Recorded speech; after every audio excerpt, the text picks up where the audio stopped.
The hospital parking garage trembled beneath the roar of 680 idling motorcycles while terrified administrators locked themselves inside conference rooms on the 12th floor and prayed the leather-clad army occupying St. Mercy Medical Center never decided to come upstairs. Chrome headlights flooded the concrete structure in endless rows beneath flickering fluorescent lights while security guards stood frozen beside barricades completely unsure whether they were witnessing a protest, an invasion, or something far more dangerous. Nobody had ever seen numbers like this, not in Bakersfield, not anywhere near it.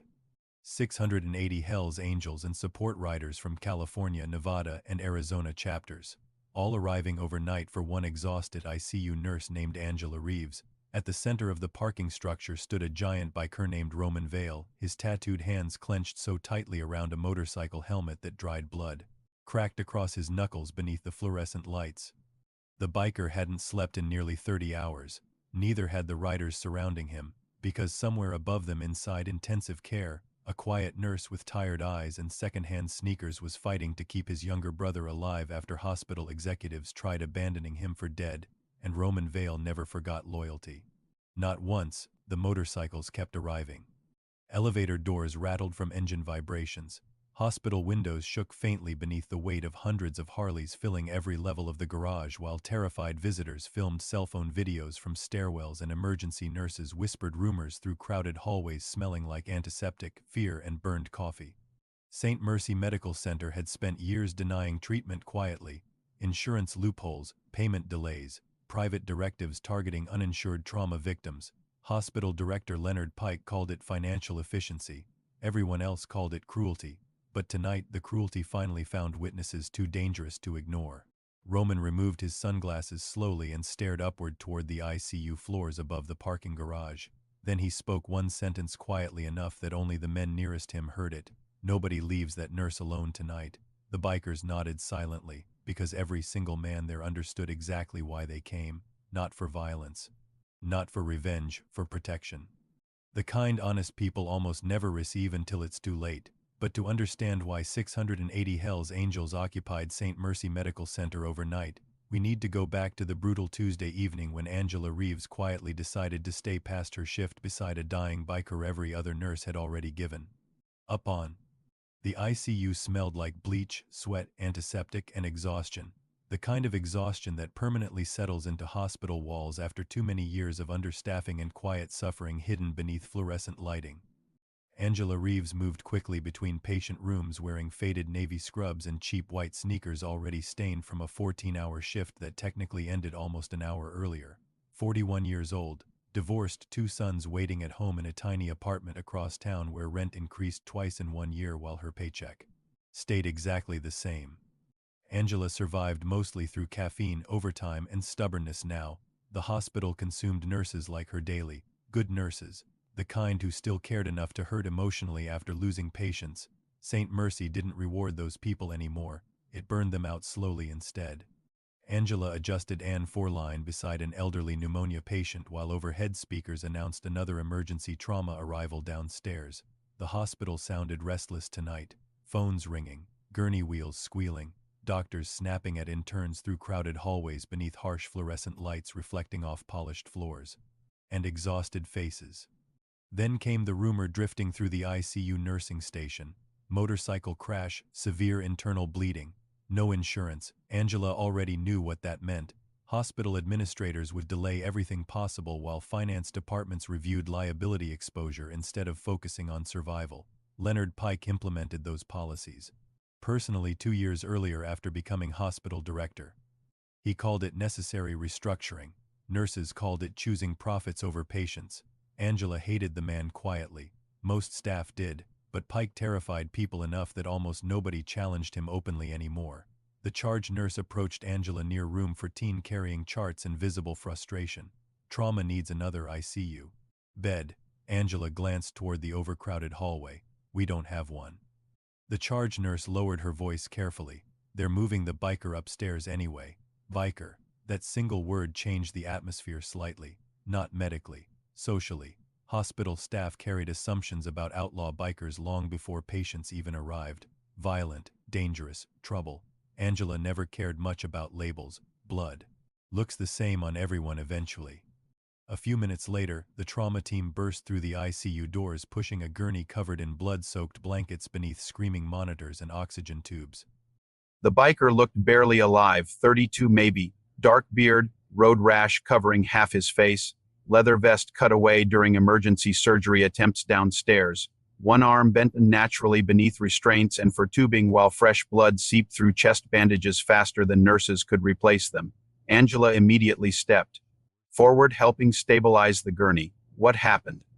Truck clipped his motorcycle on Highway 99, a resident answered quickly. Massive blood loss. Another nurse frowned toward the chart. No insurance listed. There it was, always there. Money arriving before compassion fully entered the room. Angela ignored the comment entirely while adjusting oxygen flow and checking vitals. The biker's pulse weakened dangerously beneath her fingertips. He needs surgery again. The resident looked uncomfortable immediately. Administration hasn't approved it yet. Angela stared at him. He'll die. The young doctor avoided eye contact, because everybody inside St. Mercy understood how Leonard Pike operated now. Critical uninsured patients became financial calculations before human beings, especially trauma cases. Angela looked down at the unconscious biker while machines beeped weakly around them beneath the cold ICU lighting. Then toward the chart clipped near the bed. Name, Daniel Vale. Emergency contact unavailable. No active insurance. No immediate payment guarantee. The words made her sick, because Daniel Vale wasn't paperwork. He was somebody's son, maybe somebody's brother, maybe somebody's father. And right now he was dying quietly because hospital executives feared and paid bills more than death itself. The shift officially ended at midnight. Most nurses left exhausted and emotionally numb beneath the glow of vending machines and elevator lights while rain hammered the hospital windows outside. Angela should have gone home too. Her sons needed dinner money. Laundry waited unfinished. Bills covered the kitchen table, but every time she tried walking away from room 18, she kept hearing Daniel Vale struggling weakly for breath beneath the monitors, so she stayed quietly without permission. Angela pulled a chair beside the biker's bed around 1:30 a.m. while the ICU dimmed into late-night silence broken only by ventilators, heart monitors, and distant overhead announcements echoing through the sleeping hospital. Rainwater streaked the windows overlooking Bakersfield below while emergency sirens wailed faintly through. The darkness outside, Daniel looked terrible. Skin pale beneath bruises and oxygen tubing, the kind of patient hospitals sometimes abandon emotionally long before death actually arrives. Angela refused doing that. She checked his vitals again carefully, adjusted blankets, replaced dried blood around the 4 lines gently using warm water and gauze. Nobody asked her to. Nobody would. Even know, but kindness matters most when nobody's watching. Around 2 in the morning, Daniel finally regained consciousness briefly. His eyes opened halfway beneath swollen bruises, confused, afraid. Angela leaned closer immediately. You're okay. The biker struggled weakly against pain medication and breathing tubes. Hospital, he whispered. Angela nodded softly. You crashed your motorcycle. Daniel's eyes moved frantically around the room before settling on her face. Then he asked the question hurting him more than the injuries themselves. My brother know? Angela glanced toward the empty emergency contact section on the chart. No number listed. Daniel tried lifting one arm despite agony ripping visibly across his face. Phone. Angela found the destroyed cell phone among his belongings. Cracked screen, barely functioning. But one emergency contact remained accessible beneath shattered glass. Roman Vale. Angela hesitated only briefly before dialing. The line answered immediately. What? The voice sounded rough, dangerous. Angela glanced toward Daniel struggling for breath beneath the monitors. Your brother's alive, she said quietly. Silence exploded across the line. Then, where? Angela looked around the sleeping ICU, toward the administrators who wanted the biker quietly transferred out once stable enough to survive transport somewhere cheaper. Then back toward Daniel barely conscious beneath fluorescent hospital lighting. Finally she answered softly. St. Mercy Medical Center. The voice changed instantly afterward. Cold now. Focused. How bad? Angela watched blood seep slowly through fresh bandages beside Daniel's ribs. Then she answered honestly. They're trying to give up on him. The line went completely silent, dangerously silent. Then Roman Vale spoke one final sentence before hanging up. Stay with my brother. Outside, somewhere far beyond the hospital rain and darkness, motorcycle engines began starting across 3 states. The first motorcycles arrived just after 3:40 in the morning, only 12 at first. Dark Harleys gliding silently through the rain-covered hospital entrance beneath sodium streetlights while exhausted nurses watched from smoke break doors whispering nervously into paper coffee cups.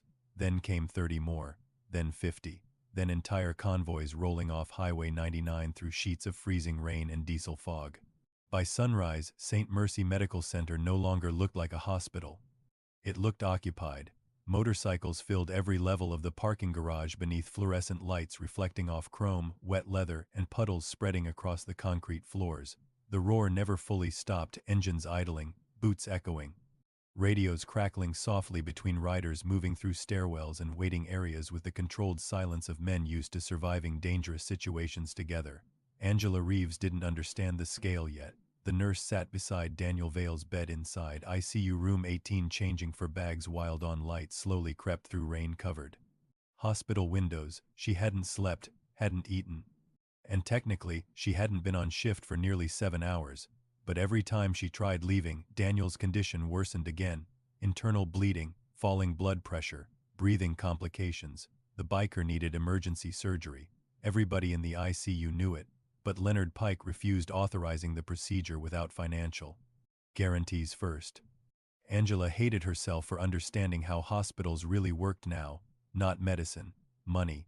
Everything revolved around numbers, insurance codes, liability exposure, projected reimbursement percentages. The patient lying unconscious beneath the monitors almost became secondary sometimes. That realization slowly poisoned good nurses. From the inside, Daniel stirred weakly beneath the blankets while rain tapped against the ICU windows. Angela adjusted the oxygen tubing gently. "You're still here," the biker whispered painfully. The nurse forced a tired smile. Angela Reeves didn't understand the scale yet. The nurse sat beside Daniel Vale's bed inside ICU room 18 changing for bags while dawn light slowly crept through rain-covered hospital windows. She hadn't slept, hadn't eaten, and technically she hadn't been on shift for nearly 7 hours. But every time she tried leaving, Daniel's condition worsened again. Internal bleeding, falling blood pressure, breathing complications. The biker needed emergency surgery. Everybody in the ICU knew it. But Leonard Pike refused authorizing the procedure without financial guarantees first. Angela hated herself for understanding how hospitals really worked now. Not medicine, money. Everything revolved around numbers, insurance codes, liability, exposure, projected reimbursement percentages. The patient lying unconscious beneath the monitors almost became secondary sometimes. That realization slowly poisoned good nurses from the inside. Daniel stirred weakly beneath the blankets while rain tapped against the ICU windows. Angela adjusted the oxygen tubing gently. "You're still here," the biker whispered painfully. The nurse forced a tired smile. "Looks like it." Daniel studied her face carefully through swollen bruises and exhaustion. "Why?" Angela paused beside the bed, because honestly, she didn't fully know anymore. Maybe because she spent years watching too many decent people die feeling abandoned. Maybe because her sons deserved growing up in a world where compassion still mattered somewhere. Or maybe because Daniel looked less like a dangerous outlaw biker now and more like a terrified younger brother trying very hard not to die alone beneath hospital lights. Finally Angela answered quietly, "Because somebody should." Downstairs, Roman Vale arrived at St. Mercy Medical Center shortly after dawn, leading nearly 200 riders through the rain-covered parking structure beneath rumbling engines and glowing headlights. The giant biker removed his helmet slowly while staring upward toward the ICU floors. His younger brother nearly died twice already. Overnight because administrators delayed treatment. Roman knew the system immediately. Money first, human beings second. Men like Leonard Pike thrived inside those systems because suffering becomes profitable once enough people stop seeing patients as people. A younger biker approached carefully beside him. "More riders coming from Nevada." Roman nodded once. "How many total?" The biker glanced toward the endless rows of motorcycles filling the garage levels. "Already over 400. Roman's expression never changed. "Good." Upstairs, Leonard Pike watched security footage from the executive conference room while hospital attorneys argued nervously beside untouched breakfast trays and cold coffee. The director's expensive suit looked perfectly pressed despite the chaos swallowing the building below. that irritated everyone around him even more. Pike treated human suffering like a scheduling inconvenience, always calm, always detached. One security guard pointed toward the monitors showing hundreds of bikers flooding the parking garage. They keep asking about ICU room 18. Pike rubbed his temples angrily. This is harassment. A hospital attorney looked pale beneath fluorescent lights. No, she answered carefully. It's visibility that frightened Pike more, because St. Mercy already carried ugly secrets buried beneath years of corporate restructuring, denied surgeries, patient transfers based on insurance status, delayed trauma approvals for uninsured victims, quiet deaths hidden behind policy language and financial reports, and now 600 angry bikers suddenly focused national attention directly onto the hospital. Outside, reporters began arriving before breakfast, then news helicopters, then independent journalists filming endless motorcycle convoys entering St. Mercy beneath pouring rain. The headlines spread rapidly online. 680 Hells Angels occupy hospital after biker denied treatment. Overtired ICU nurse refuses to leave dying patient. America clicked instantly, but inside room 18, Angela Reeves knew none of that mattered if Daniel died first. The biker's blood pressure crashed again around 9:20 a.m. Monitors screamed through the ICU while nurses rushed toward the room beneath flashing alarms and harsh fluorescent lighting. Angela immediately started chest stabilization while another nurse shouted for surgical clearance over the phone, his spleens rupturing again. The resident looked panicked. We still don't have authorization. Angela snapped around so fast the entire room froze. Then authorize it yourself before he dies. Silence hit instantly afterward, because Angela Reeves never yelled, not once in 11 years at St. Mercy, but exhaustion and injustice eventually push even quiet people too far. The resident finally looked toward the chart, then toward Daniel bleeding out beneath the monitors, and something inside the young doctor cracked prep. The ore. Everything moved fast afterward, gurneys flying through hallways, nurses pushing surgical equipment beneath flashing overhead lights, Angela running beside Daniel's bed while rain hammered the hospital windows and motorcycle engines thundered endlessly below the parking structure. As they reached the elevator, the doors opened revealing Roman Vale standing there surrounded by leather-clad bikers beneath harsh fluorescent lights. The ICU nurses froze immediately. Roman looked terrifying, massive shoulders, gray beard, tattooed hands scarred from decades of violence and hard living. But when his eyes landed on Daniel barely conscious beneath the oxygen mask, the biker's entire expression changed instantly. Fear, real fear. The kind older brothers never fully hide. Angela stepped forward protectively anyway. He's going into surgery now. Roman looked directly at her. Rainwater still dripped from his leather vest.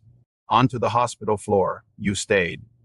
Angela glanced toward Daniel's collapsing vitals. Somebody had to. Roman slowly nodded once. Then every biker near the elevator moved aside silently, allowing the surgical team through without obstruction. The nurses stared in disbelief. No threats, no aggression, just hundreds of dangerous-looking men standing completely still because one exhausted nurse chose compassion over hospital policy. The surgery lasted nearly 4 hours, longest 4 hours of Angela's life. She sat alone outside the operating room afterward holding stale vending machine coffee while motorcycle engines echoed faintly through the hospital parking garage beneath the rain. Her phone buzzed repeatedly with missed calls from her sons asking when she'd finally come home. Angela closed her eyes painfully. Bad mother. Bad employee, too tired to be good at either anymore. Then someone placed fresh coffee beside her quietly. Roman Vale lowered himself into the chair nearby, looking strangely uncomfortable inside the bright, sterile hallway. You got kids? He asked. Angela nodded weakly. 2 boys. You should be home. The nurse laughed softly without humor. Yeah. Roman studied her tired face carefully. You stayed anyway. Angela stared toward the operating room doors. People shouldn't die because they're poor. The biker looked down afterward, because men like Roman spent most of their lives expecting judgment from strangers immediately, not kindness. Especially not from someone sacrificing sleep, family time, and career stability simply because she believed a wounded biker deserved care like everybody else. That kind of humanity affects people deeply, especially broken people. Around noon, the surgeon finally emerged beneath exhausted fluorescent lighting, pulling off blood-stained gloves slowly. Angela stood immediately. Roman too. The surgeon exhaled heavily. He made it. Relief crashed through the hallway so hard Angela nearly lost balance. Roman closed his eyes briefly while emotion cracked visibly across his weathered face. Then the biker looked toward the nurse standing beside him. "You saved my brother." Angela shook her head instantly. "No, the surgery." "Did?" Roman's voice lowered quietly. "No." Then he glanced toward the ICU floors above them.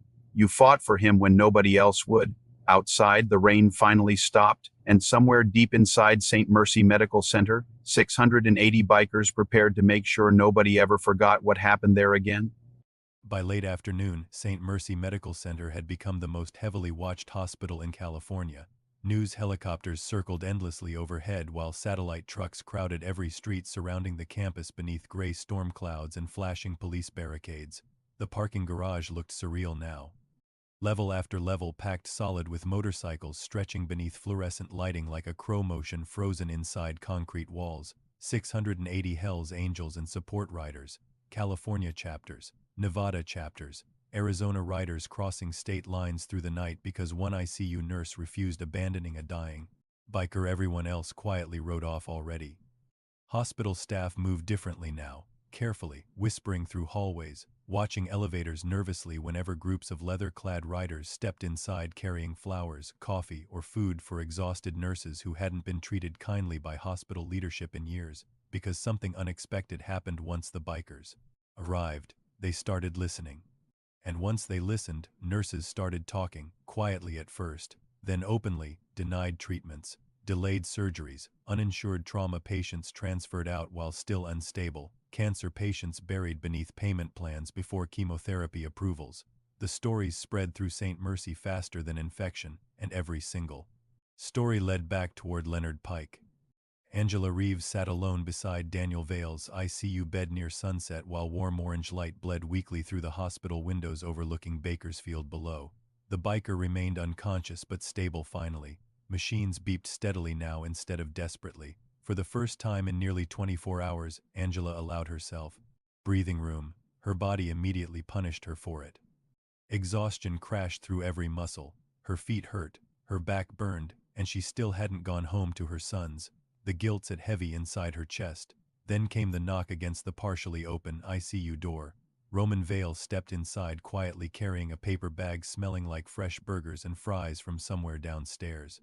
The giant biker looked almost awkward entering the sterile ICU room beneath the soft hum of medical equipment and fluorescent lighting. Angela managed a tired smile. "If that's hospital cafeteria food, I'm calling security." Roman actually laughed softly at that deep, unexpected burger joint 3 blocks away. He placed the food gently beside her chair. "You haven't eaten." Angela stared at the bag for a second too long, because nobody had taken care of her in a very long time. Not since the divorce, not since survival became entirely her responsibility. The biker noticed immediately. "Eat," he said quietly. Simple, direct, kind.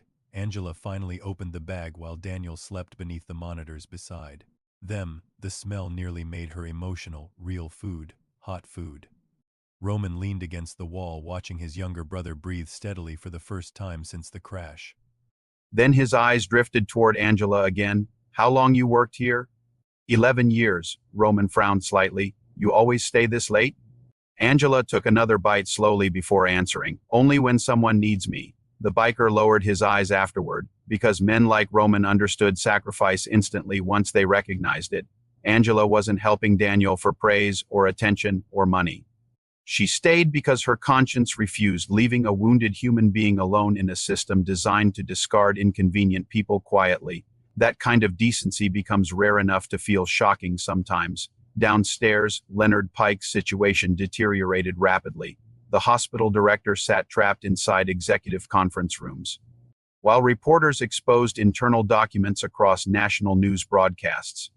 Anonymous nurses leaked emails. Former employees came forward publicly. Patient advocacy groups demanded investigations. And somewhere between the outrage and media coverage, Leonard Pike realized the bikers themselves were no longer the biggest problem. Visibility was. Because once ordinary people looked closely at St. Mercy Medical Center, they discovered rot hiding beneath polished marketing campaigns and smiling billboards. The hospital didn't merely neglect poor patients. It systematically profited from desperation. Pike built his entire career around making cruelty look administrative. Now, the mask cracked apart publicly in real time. One attorney finally closed her laptop hard enough to echo across the conference room. "You need a statement immediately." Pike looked exhausted suddenly. Older, smaller, what kind of statement? The attorney stared directly at him. The honest kind. Silence swallowed the room afterward, because honesty destroys men like Leonard Pike faster than lawsuits ever could. Meanwhile, inside St. Mercy's crowded waiting areas, something remarkable started unfolding beneath all the tension and media chaos. The bikers protected nurses, not symbolically, literally. When angry family members screamed at exhausted staff, giant tattooed riders quietly stepped closer until tempers disappeared immediately. When administrators tried forcing overtime without breaks, bikers delivered food and coffee directly onto ICU floors despite security objections. One elderly biker from Arizona spent 3 hours sitting beside a terrified child awaiting surgery simply because the kid's mother looked exhausted and alone. The atmosphere inside the hospital changed completely. Fear shifted direction. For years, nurses feared administrators. Poor patients feared bills. Families feared abandonment. Now executives feared exposure instead, and deep down, everybody working inside St. Mercy understood something undeniable. The bikers weren't there to hurt anyone. They were there because somebody decent finally deserved protection too.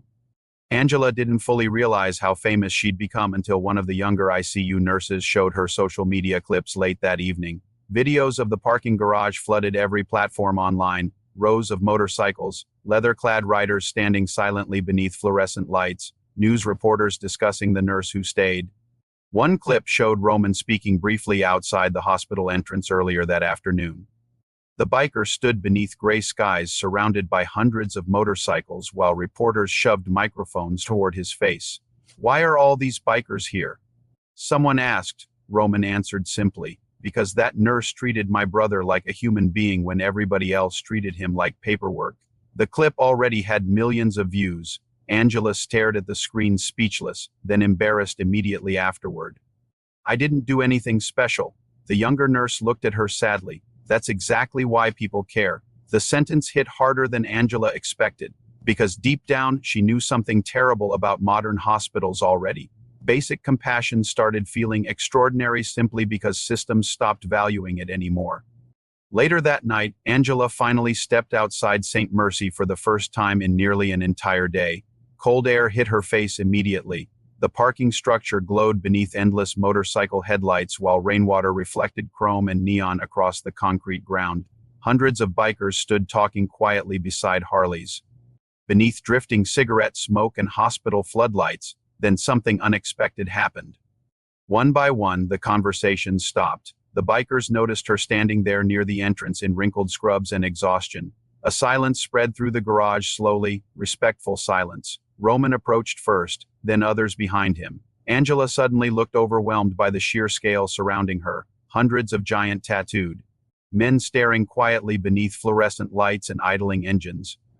Roman finally spoke softly enough that only nearby riders heard him. "This is her." That was all. No speech, no drama, but instantly every biker there understood. This exhausted nurse standing beneath hospital lights fought for one of their own when powerful people wanted him quietly discarded. And among outlaw bikers, loyalty like that becomes sacred very quickly. One older biker removed his gloves slowly before stepping forward. "Thank you," he said quietly. Then another, then more, simple words, real words. Angela felt tears burning suddenly behind exhausted eyes she barely kept open anymore.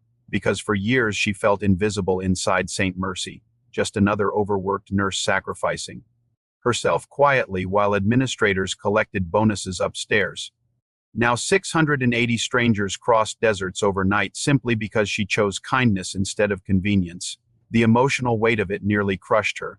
Then Roman handed her something small, a leather guardian angel keychain attached to a silver motorcycle charm. "My mom used to carry one," he said. Angela stared at it carefully in her trembling hand. "You don't have to," Roman interrupted gently. "Yeah," he said quietly, "we do." Above them, hospital windows glowed against the cold California night, while somewhere deep inside St. Mercy Medical Center, Leonard Pike watched the parking garage cameras and slowly realized his entire empire was dying beneath the roar of motorcycle engines and the quiet courage of one exhausted nurse who refused abandoning a stranger. Leonard Pike's downfall began at 6:12 the next morning during a live national interview he never should have agreed to. The hospital director stood beneath harsh studio lighting outside St. Mercy Medical Center wearing an expensive charcoal suit while reporters crowded around him asking increasingly hostile questions about denied surgeries, uninsured trauma patients, and leaked hospital emails spreading online overnight. Pike tried sounding calm, professional, controlled, but fear leaked through his voice anyway.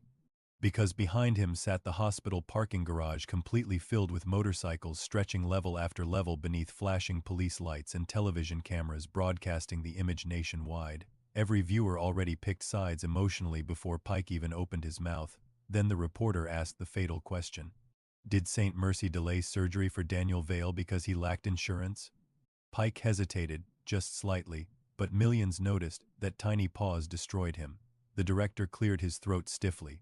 St. Mercy follows financial review procedures required by the reporter interrupted instantly. So yes, silence swallowed the interview. And somewhere inside the crowded parking structure below, hundreds of bikers watching the broadcast on their phones began removing sunglasses slowly while anger rolled across the garage like heat before a wildfire. Pike realized the mistake immediately. He sounded exactly like what he truly was, a man protecting systems instead of people. The interview ended abruptly 3 minutes later. Too late already. The clip exploded online faster than the hospital servers could keep up with media traffic. Doctors began speaking publicly. Former administrators leaked internal directives. One trauma surgeon admitted anonymously that Pike personally pushed staff to prioritize insured patients during ICU overcrowding. Everything, buried beneath years of corporate silence, finally surfaced at once. And in the middle of the storm stood Angela Reeves, still wearing wrinkled navy scrubs, still sleeping barely 2 hours between shifts, still sitting beside Daniel Vale's ICU bed because she refused letting him wake up alone. The biker improved steadily throughout Thursday morning. Color slowly returned beneath bruises and swelling, while machines finally beeped with stability instead of panic. Angela adjusted blankets carefully beside the bed while sunlight pushed weakly through rain-streaked windows above Bakersfield. Daniel opened his eyes fully around noon. The first thing he saw was Angela asleep in the chair beside him holding unfinished paperwork loosely against her chest. The biker stared quietly for several seconds. Because nobody had stayed beside him like that since childhood. He finally whispered softly, "Nurse?" Angela startled awake immediately, disoriented, exhausted. Then relief flooded across her face seeing him conscious and coherent. "Oh, thank God." Daniel managed a weak smile despite pain ripping visibly through his ribs. "You stayed again." Angela rubbed tired eyes with one hand. "Looks like." The biker studied her carefully. Dark circles beneath her eyes, cheap scrubs. Hair barely tied back properly anymore from exhaustion. This woman sacrificed nearly 2 days of her life for a complete stranger while hospital executives debated whether his survival was financially worthwhile. Daniel swallowed hard emotionally. "Why?" Angela looked genuinely confused by the question. "Because you were hurt." Simple. No speeches, no performance. That simplicity hit harder than anything else. Later that afternoon, Roman arrived carrying flowers awkwardly enough that several ICU nurses burst into laughter immediately watching the giant biker struggle through hospital hallways holding delicate yellow lilies like they might explode. Angela nearly laughed too. "Those for me?" Roman looked uncomfortable instantly. "My sister picked 'em." The nurse accepted the flowers carefully. Nobody bought her flowers in years, not since before the divorce. That realization hurt more than expected. Roman noticed the flicker crossing her face immediately.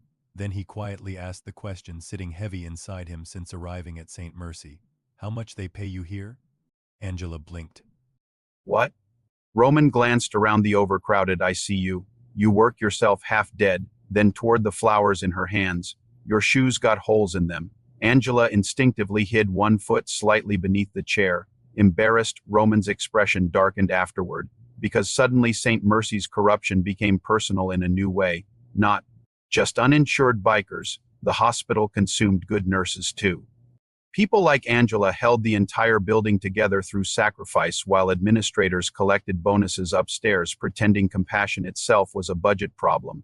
That night, the bikers organized something nobody at St. Mercy ever expected: food, not for themselves, for the nurses. By sunset, long folding tables filled the hospital parking structure beneath fluorescent lights and idling motorcycles. Barbecue, coffee, hot meals delivered from local restaurants across Bakersfield after hearing the story online. Then Roman announced one rule loudly enough for every rider there to hear: nurses eat first. The hospital staff stared in disbelief while exhausted ICU workers slowly entered the parking structure beneath rows of silent bikers stepping respectfully aside. No whistles, no comments, no intimidation, just giant tattooed men quietly feeding overworked nurses because one of them chose humanity over policy. Angela walked through the garage surrounded by motorcycle headlights, drifting smoke, and hundreds of bikers talking softly beneath the concrete ceilings. The atmosphere felt surreal, like stepping inside another world entirely. Then she noticed something that nearly stopped her emotionally. One entire wall of the parking structure had become covered in handwritten notes from hospital staff. Anonymous messages taped beside motorcycles and support columns. "Thank you for protecting our nurses. My mom died here waiting for approval. We were afraid to speak before now. Angela Reeves reminded us why we became nurses." The words blurred slightly behind sudden tears, because for years St. Mercy employees suffered quietly believing nobody cared enough to fight beside them. Now 680 bikers occupied the hospital grounds simply because one decent nurse refused, becoming emotionally numb like the system demanded. Then Leonard Pike made the mistake destroying himself completely.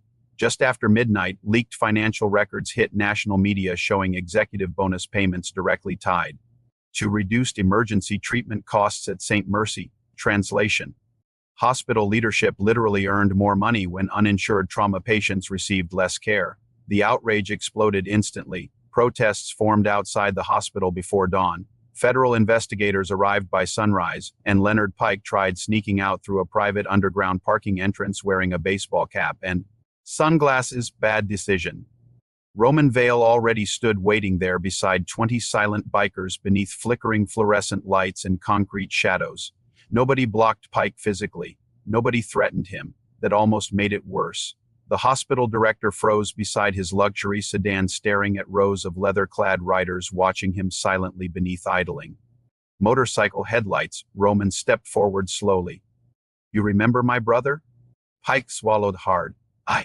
I never personally handled wrong answer." The biker's voice stayed calm, dead calm, more frightening than yelling ever could be. Roman pointed upward toward the hospital floors above them. "There's nurses up there skipping meals to keep people alive." Then toward Pike's expensive car. "And there's people like you getting rich deciding who deserves treatment." The silence afterward felt crushing. Pike looked around desperately. No allies, no security, just 680 bikers occupying the hospital because compassion became rarer than violence inside modern healthcare systems. Roman finally stepped aside. Leave. Pike entered the car, trembling visibly. As the sedan disappeared up the parking ramp, one younger biker muttered quietly beside Roman, "That's it?" Roman stared toward the ICU windows glowing against the night sky. "No," then softer, "losing everything's worse," and he was right. By morning, Leonard Pike officially resigned from St. Mercy Medical Center under federal investigation while reporters swarmed the hospital entrance beneath helicopters and endless motorcycle convoys still filling the parking garage. But upstairs inside ICU room 18, none of that mattered nearly as much as what happened next. Daniel Vale finally stood for the first time since the crash week. Bandaged, barely stable, Angela supported one arm carefully while Roman steadied the other beside the hospital bed beneath soft morning sunlight. The biker looked toward the exhausted nurse quietly. "You saved my life." Angela shook her head immediately. "No." Then she glanced toward the crowded hospital outside the windows. A lot of people finally decided enough was enough. But deep down, everybody in that room knew the truth already. Everything changed because one tired nurse stayed beside a dying stranger when nobody else thought he mattered enough anymore. St. Mercy Medical Center never fully recovered from the scandal, not publicly, not financially, and definitely not emotionally. Federal investigations spread for months afterward, uncovering years of internal directives designed to delay treatment for uninsured trauma patients while executive bonuses increased quietly behind boardroom doors. The hospital became a national symbol overnight. Not of healthcare, of greed. News stations replayed the footage endlessly, rows of motorcycles flooding the parking garage beneath fluorescent lights, exhausted nurses crying beside anonymous handwritten notes taped to concrete walls, Roman Vale standing silently outside ICU elevators protecting the woman who protected his brother. First, and at the center of everything stood Angela Reeves, still humble, still uncomfortable with attention, still insisting she only did her job. That humility became impossible for people to forget, because the truth terrified America once the story fully spread. Doing the right thing inside St. Mercy had become extraordinary precisely because so many others stopped doing it years earlier. Daniel Vale left the hospital 19 days after the crash beneath thunderous applause echoing through the lobby from nurses, janitors, trauma surgeons, cafeteria workers, and nearly 200 bikers crowding the entrance beneath television cameras and morning sunlight pouring through the glass ceiling overhead. The biker moved slowly beside Angela, using one crutch and heavily bandaged ribs, while Roman walked nearby carrying Daniel's discharge paperwork like it was military intelligence. The entire lobby smelled like coffee, antiseptic, leather, flowers, and emotional exhaustion finally releasing after weeks of pressure. Hospital staff lined the hallways watching quietly as Daniel approached the front entrance. Some cried openly, others simply stared, because every person inside St. Mercy understood something profound happened there. Not just scandal exposure, a reminder that systems only stake rule as long as decent people remain isolated from one another. Outside, motorcycles filled every surrounding street beneath bright California skies while reporters shouted questions through crowds and camera flashes exploded endlessly around the hospital steps. Then Daniel stopped walking. The biker slowly turned back toward Angela standing beside him beneath the entrance canopy. The world suddenly went quiet. Even the reporters sensed something happening. Daniel reached carefully into his jacket pocket and pulled out a small silver St. Florian medal attached to a black leather cord. Patron saint of protectors, firefighters, caregivers, people running towards suffering instead of away from it. My mom gave me this before she died, Daniel said softly. Angela immediately shook her head. No, you should keep that. Daniel smiled weakly beneath healing bruises. You already earned it. The biker gently placed the medal into her trembling hand while 600 riders watched silently from the streets below. Angela looked down at the necklace and suddenly broke emotionally right there beneath the hospital entrance. Not because of the cameras, not because of the bikers. Because after years of exhaustion, divorce, financial panic, and invisible sacrifice, somebody finally looked at her and saw value beyond what she could produce for a hospital payroll system. Roman stepped forward quietly beside his brother afterward.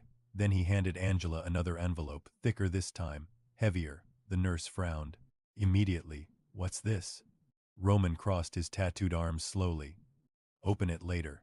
Angela already looked nervous. I can't take money. Roman almost smiled. Good thing it ain't money. Later that evening, Angela finally sat alone at her kitchen table inside the tiny apartment she shared with her two sons while rain tapped softly against the windows and old fluorescent lights buzzed overhead. The boys slept already. Homework still covered half the table beside unpaid utility bills and grocery receipts she hadn't figured out how to manage yet. Angela stared at the envelope for nearly 10 minutes before finally opening it carefully. Inside sat legal documents, education trust paperwork. 2 fully funded college accounts established in her son's names through a coalition of biker chapters, veteran charities, and anonymous hospital donors inspired by the story. Full tuition, books, housing, everything. Angela stopped breathing for a moment, then she saw the handwritten note clipped to the paperwork. You took care of our family. Let us take care of yours, our Weber. The nurse covered her mouth instantly as tears crashed through her harder than anything since the divorce papers arrived 3 years earlier, because nobody helped people like Angela Reeves. Not normally. Single mothers surviving paycheck to paycheck inside broken systems weren't the kind of people the world protected. They were the people expected to keep sacrificing quietly until nothing remained. But not anymore. Not this time. Across California, St. Mercy employees slowly started speaking publicly after Pike's resignation. Nurses unionized, doctors testified, former patients filed lawsuits. Federal healthcare investigators uncovered enough evidence to trigger sweeping reforms throughout multiple hospital networks connected to Leonard Pike's administration. The man who spent years deciding which human beings deserved care eventually lost everything publicly: his career, his reputation, his freedom to hide behind polished corporate language while people died quietly beneath him. justice arrived slowly, then all at once. Meanwhile, Angela's life transformed in smaller, quieter ways, better ways.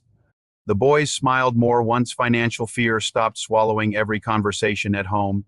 Angela finally reduced overtime shifts enough to attend school events and little league games she missed for years. And every Friday evening without fail, motorcycles appeared outside her apartment complex beneath glowing sunset light, not hundreds anymore, just enough. Roman usually brought groceries. Daniel brought ridiculous amounts of pizza. Riders from nearby chapters fixed broken fences around the apartment buildings and repaired elderly residents' cars for free during weekends. The neighborhood slowly stopped viewing bikers as monsters, hard to fear people helping your grandmother carry groceries. One warm summer evening, Angela stood outside the apartment complex watching her sons laugh beside motorcycles lined along the curb beneath orange California skies. Roman leaned against his Harley nearby smoking quietly while Daniel let the younger kids sit on his bike pretending to rev the engine. The entire scene felt surreal, peaceful. Human Angela looked toward Roman softly. "You know this is insane, right?" The biker removed the cigarette slowly from his mouth, probably. Then he nodded toward the children laughing beside the motorcycles. "But they look happy." Angela followed his gaze. Her sons did look happy. Safe, too. For the first time in years, safe. The nurse swallowed hard emotionally. "I spent so long thinking nobody cared what happened to people like us." Roman studied her carefully beneath the fading sunlight. "People care." Then quieter. "They just forget to prove it sometimes." That sentence stayed with Angela long after the motorcycles disappeared into the summer night, because he was right. The world isn't always cruel because kindness disappears. Sometimes kindness simply gets drowned beneath systems teaching people to look away from suffering instead of toward it. But one exhausted ICU nurse refused looking away, and because of that choice, 680 bikers flooded a hospital overnight. A corrupt empire collapsed publicly, and 2 little boys gained futures there. Mother never believed possible anymore. Months later, a small bronze plaque appeared quietly inside St. Mercy Medical Center near the ICU elevators. No press conference, no hospital ceremony. The bikers installed it overnight beside fresh flowers and photographs from the nurses who survived Leonard Pike's administration together. The plaque read, "For the ones WHO stay." Beside the bed when everyone else walks away. Angela found it during a late-night shift change beneath the soft fluorescent glow of the ICU hallway. The nurse stood there silently reading the words while monitors beeped gently nearby and distant thunder rolled across Bakersfield outside the windows. Then she smiled, really smiled. And somewhere far below the hospital floors, the faint sound of motorcycle engines echoed softly through the California night like a promise nobody inside St. Mercy would ever forget again. If this story moved you, take a moment to like the video, subscribe to the channel, and turn on notifications for more emotional stories about loyalty, sacrifice, and impossible justice. And down in the comments, tell us the moment that hit you hardest, because sometimes the quietest people carry the strongest hearts in the entire world.